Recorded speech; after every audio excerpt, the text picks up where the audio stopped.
அஸ்ஸலாமு அலைக்கும் வரஹ்மத்துல்லாஹி வபரகாத்துஹு. அன்பாத அனைத்து உறவுகளுக்கும் இனிய இரவு வணக்கம். போர் நிறுத்தம் அமலில் இருந்த போதிலும் கிழக்கு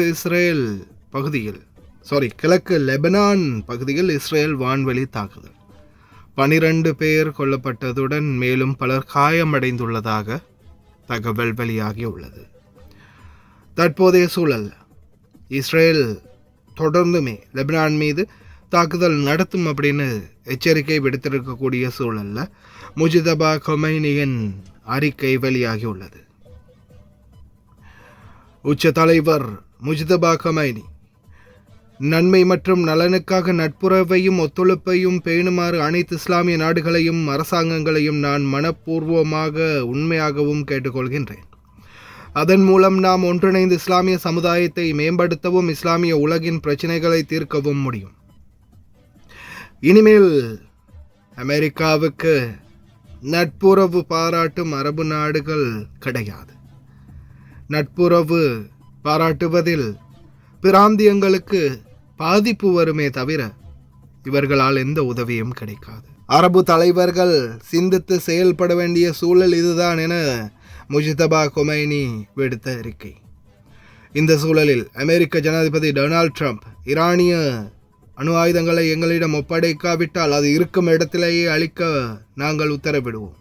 இப்போது நடப்பது எதுவுமே போர் அல்ல, வெறும் எச்சரிக்கை தாக்குதல் தான். போரை எதிர்கொள்ள ஈரான் தயாராக இருந்தால் அதை நடத்தவும் நாங்கள் தயார். அமெரிக்கா தொடர்ந்தும் எச்சரிக்கை. பார்க்கலாம் என்ன மாதிரியான சூழல் உருவாக போகுதுன்னு. ஆனால் இப்போ இவங்க இந்த மாதிரியான நடவடிக்கைகளை மீண்டும் மீண்டும் தொடர்றதால பல வளைகுடா நாடுகள் பாதிக்கப்பட போகுது. முற்றிலும் பிளாக் ஆகிறதுல குவைத், கட்டார், பஹ்ரைன் இது போன்ற நாடுகள் ரொம்பவும் கஷ்டப்படும். ஏன்னா அவங்களுடைய ஏற்றுமதி எல்லாமே ஸ்ட்ரைட் ஆஃப் ஹார்மஸை நம்பி தான் இருக்குது. ஹார்மஸ் திறக்காத பட்சத்தில் மிகப்பெரிய அளவில் பாதிப்பை ஏற்படுத்தும் இந்த அரபு நாடுகளுக்கு. அதே போல் பார்த்திங்கன்னா இஸ்ரேல் தொடர்ந்தும் உள்ள பூந்து இந்த குட்டையை குழப்பத்தில் ரொம்ப குறியாக இருக்கிறாங்க. இந்த நிலைமை தொடர்ந்தால் உலகளாவிய ரீதியில் மிகப்பெரிய சரிவு ஏற்படலாம் அப்படின்ற கணிப்புகளையும் தொடர்ந்தும் அரசியல் ஆய்வாளர்கள் கணிச்சுக்கிட்டு இருக்கிறாங்க. பொறுத்திருந்து பார்க்கலாம் என்னதான் நடக்க போகுதுன்னு. What do they need to do to violate the ceasefire? Well, you'll find out because I'll let you know. They know what to do and they know what to do. They know what not to do, more importantly, actually. And, they fired them in little boats with pea shooters, the pea shooters, little boat with little, why? Because they don't have any boats anymore. Their Navy is comprised of, they call them little boats. Fast right? boats or little boats. And they're fast, yeah. They're so fast that they had 8 of them and they're all gone. And they're fast, but they're not fast like a missile. A missile is slightly faster. They're all gone, so they're looking around for little boats to try and compete with our great Navy. We have a Navy that's unbelievable. We set up a blockade, as you know very well. Not one ship. A couple tried, and they got their engine shut out. You remember? I think it was it was a great display. A ship wanted to go through, break the blockade. They were warned not to. And then they were warned again by a young Annapolis captain of the ship with a great look, central casting. These people are central casting, I'll tell you. And he said, don't do it. Then he said, evacuate your engine room with this unbelievable loudspeaker that goes over water. He said, you have 10 seconds.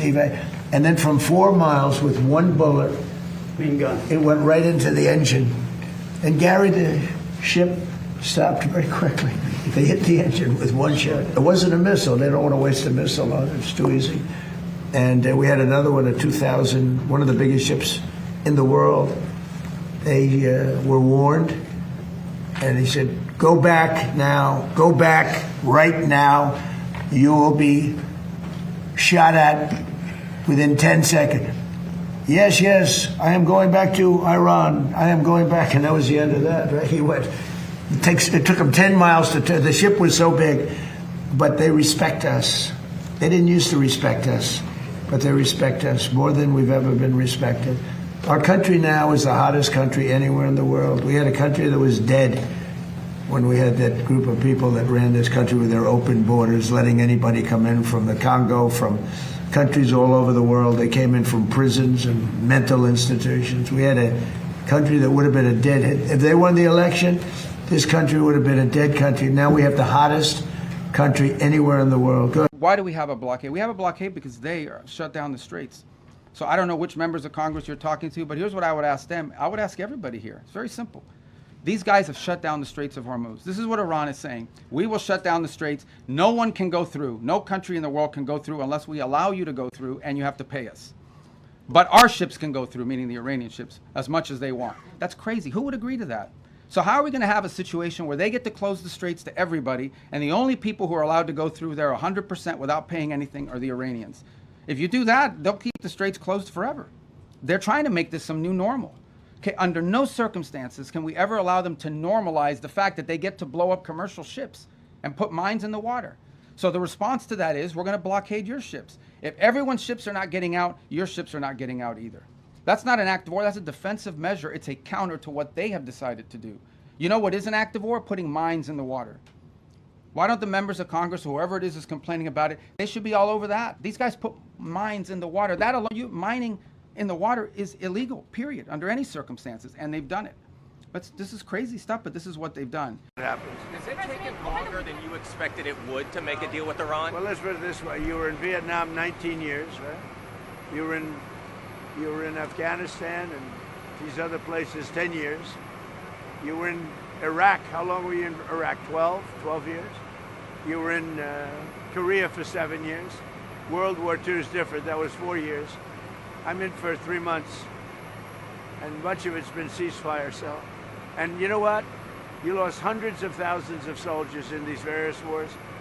In 2 wars, Venezuela, where we lost nobody, and here, we lost 13 people. Now, 13 people is 13 too much, but we lost 13 people. In other wars, you lost hundreds of thousands of people. So, people don't like it when you say, oh, do you know you've lost 13? We've lost in 2 major wars. We took over Venezuela. We essentially took over Iran. And we've lost so far 13 people. Somebody else would have lost 100,000 people. Okay? But I get a kick when I look at somebody on television. He's lost 13 people. I lost 13 people. They lost 13 people leaving an airport. Obama, 13 very good people that I got to know their families. So what we've done is amazing, and we have them decimated. Iran is decimated, and I mean, you're going to see things that are amazing.